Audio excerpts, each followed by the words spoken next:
Hello everybody, my name is Matthew Horncastle, Managing Director of Williams Corporation, and this is Carl DaCosta, one of our best property consultants, and we wanted to give you some FAQs, frequently asked questions we're hearing in the marketplace. So Carl's compiled a list of all the things he's being asked, and he's going to be asking me as the Managing Director of the company what the company's position / my position is on these questions people are asking. So let's get into it, champ. Awesome. So the first question that we got is, how does Williams Corporation feel the increased unemployment caused by the lockdown and COVID-19 will affect the rental market? Oh, well, so there will be some effect. Long story short, there will be some effect. We are positioned in the more affordable end of the market, and most of the houses we sell, the rents actually match whatever the government subsidy is for that area. So lots of the houses we build, the rents are almost underwritten by the government when you think of it big picture. I think also New Zealand's base supply and demand is still so far out of whack, I don't think we're going to see rents crash. There's going to be nothing drastic. Like even during the GFC, rents I think stayed steady or hardly even moved. Rents are always far slower to move than property prices. There will be some exceptions. Like I think if you're in Queenstown, you start seeing lots of properties coming off Airbnb and going back onto the market. I think there will be some rent drops, but your main city centres, Christchurch, Wellington, Auckland, I don't think we'll see any effect, especially in the city centre or surrounding suburbs. On that note, let's just comment about Airbnb. There's a lot of people concerned about a massive flood of Airbnb properties coming onto the market. How do you see that affecting the three main centres? I think the market is always a lot slower than people think it is. Like for example, my Airbnb, I'm not putting back on the market, and I think there'll be lots of people who do not put it back on the market. And the people that do, like I said, the supply and demand aspects are so far out of whack, I can't see it causing a major problem. Would there be minor short-term problems? Yeah, sure, there might be 3 months where you can't get a tenant, but long term in the overarching economy, I think we're rock solid. I read some information recently that said that the three main centres will not be that affected in the rental market by Airbnb because it's only about 5% of the pool if all of them were put back onto the market anyway. Which it won't be. So that great stats, by the way. Yeah. So if we're talking about 2% of properties coming back on the market, it's just nothing. Exactly. Okay, next question. What strategies will Williams Corporation employ to ensure confidence in their product moving forward? I think the main thing is we trade in essentially a free market, and the best display of if a market wants a product is how quickly it sells. So what we'll be doing is we'll be grabbing those key developments that sell down in a day, sell down in a week, sell down in a month, and we'll be replicating that product to the market. So we'll just be following the market. If 2 beds with car parks and Riccarton for $550 are flying out the door, that's what we'll be replicating. So we'll just be following where the demand is and making sure the homes we commit to match that demand. Would it also be fair to say, Matthew, that we've purposely had a business model that concentrates on having the three main centres, the employment hub, but also infrastructure, supporting our business model going forward? 100%. Well, without going off on too much of a tangent, I probably would have been asked 100 times why we haven't started an office in Queenstown. And I always used to say, Queenstown is too reliant on tourism. I don't understand how it will happen, but something will happen and it will affect global tourism, and Queenstown will have their teeth kicked in. Now, I was saying that 3 years ago. I didn't know what the event was, but I knew Queenstown was too susceptible to an event. Absolutely. On that note then, can you comment on how strong the company is, Williams Corporation, is financially? Yeah. So I guess there's 3 parts to our strength, right? So first, we're very good at pre-selling. So we have a work in progress of 400 houses, 300 of them are already sold. So that is 75% pre-sold leading into this. So our pre-sales are extremely strong. The second is our contracts. We have a contract that keeps the company extremely financially strong. So we have a 3-year sunset date. So we're allowed 3 years from when we commit to a customer buying a house to when we deliver it. So if we had to take a section of the houses we're building this year and push them out 6 months or push them out a year, we can still do that and still maintain those pre-sales. And then also we're very financially strong because of our fund, Williams Corporation Capital. So we're sitting on a large chunk of equity, which is the company's equity, but then on top of that we have Williams Corporation Capital, which is another big chunk of equity. So we're in a very strong cash position. Well, the previous 12 months, you had a pretty good year. Yeah, well, we banked 180 houses, which has really strengthened the company's cash position. Yeah, absolutely. Yeah. Would it be also fair to say that we've got a very lean operation? Yeah, so it's without, I don't like rules of thumb because sometimes they can be too loose, but the average housing company has about $35,000 of overhead per dwelling produced. And our overhead per dwelling produced is more like 6,000. So we're a significantly lower cost operation than the average housing provider in New Zealand. Brilliant. Yeah. Coming back to Williams Capital, the fund, some people have said, why do we pay 10%? Yeah. Are we desperate? Yep, really good, intelligent question. So I guess you can't look at Williams Corporation Capital on its own. You have to look at it in the big picture, which is the business.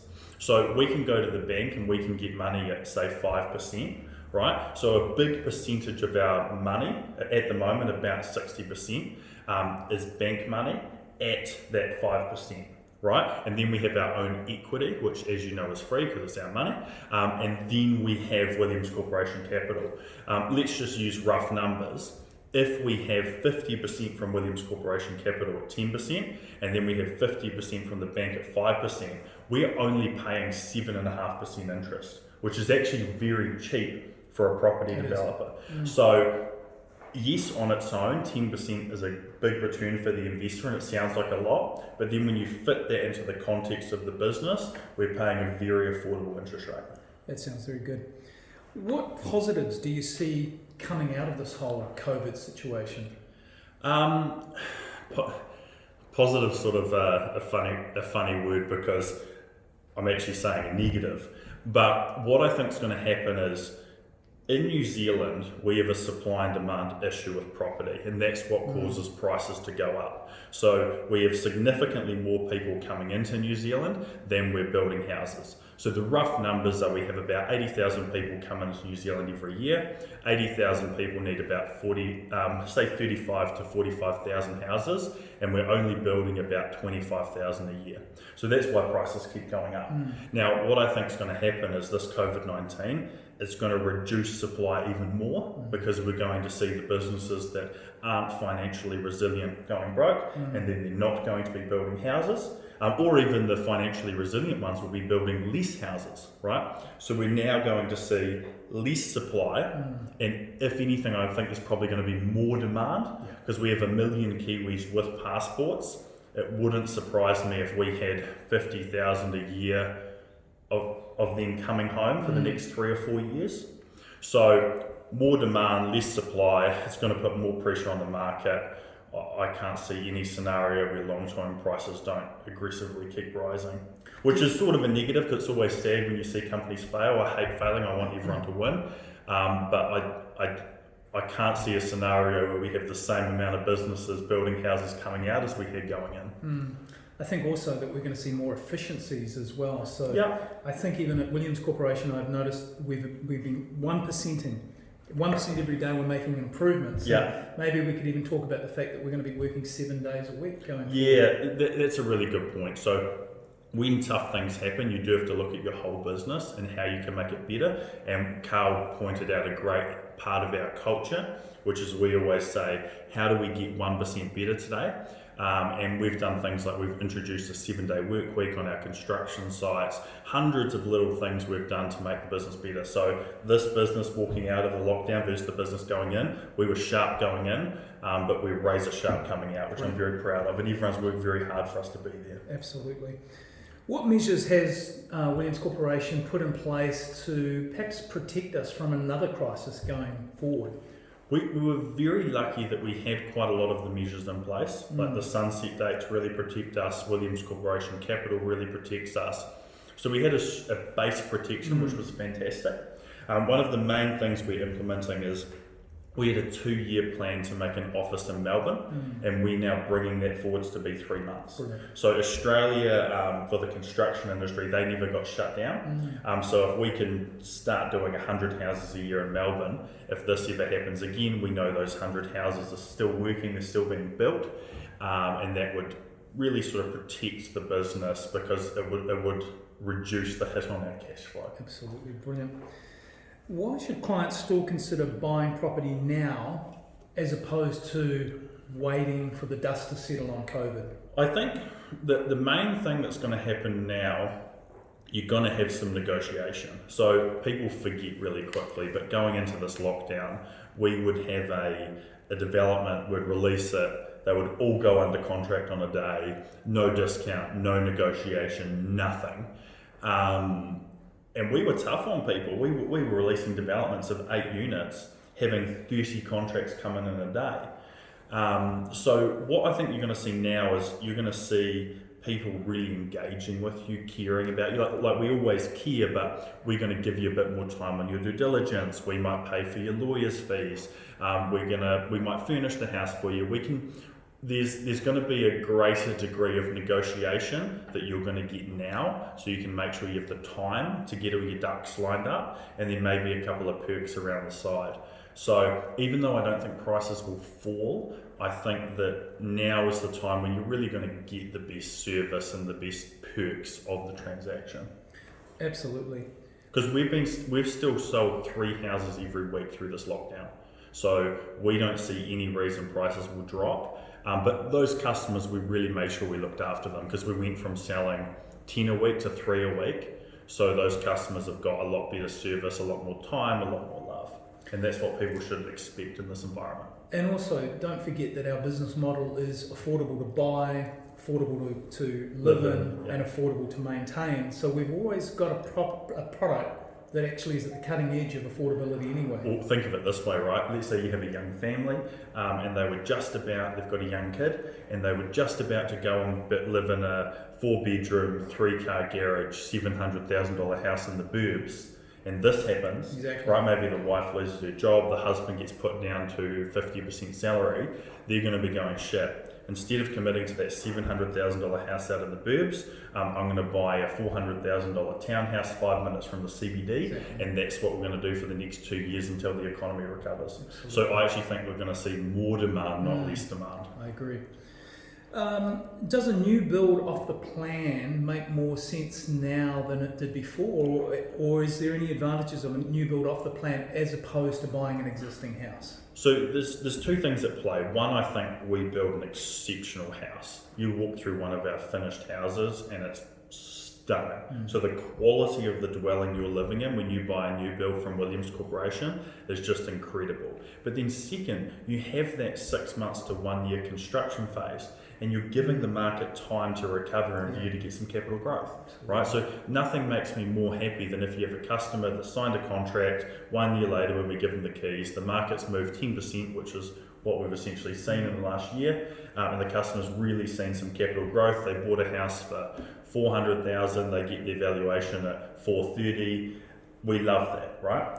So I think when you buy off the plans, you have the best chance to get a bit of capital gain. We know that in 1 year from now, the world's going to be a lot better than it is today, walking out of lockdown.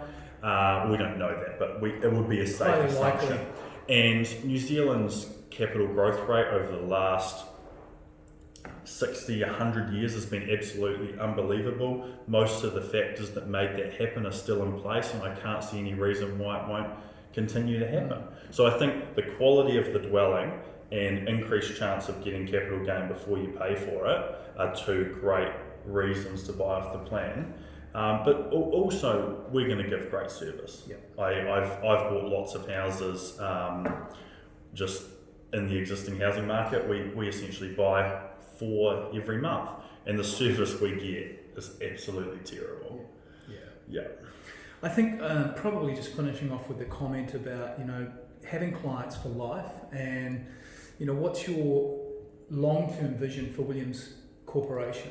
Well, the main thing we want to do is we want to be in the main centres, initially in New Zealand, then moving to Australia. We want to buy in great areas like the city centre and the suburbs that touch the city centre. We want to be building boutique developments, blocks of 10, something that's affordable to buy, affordable to live in, and affordable to maintain.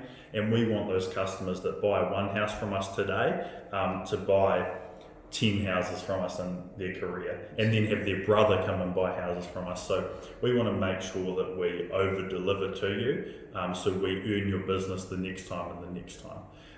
And every single time we're building a house, we're always working out how we make it better. And every time we finish a development, I'm always so proud because I know how much better we've got and how we've exceeded that customer's expectations. Absolutely.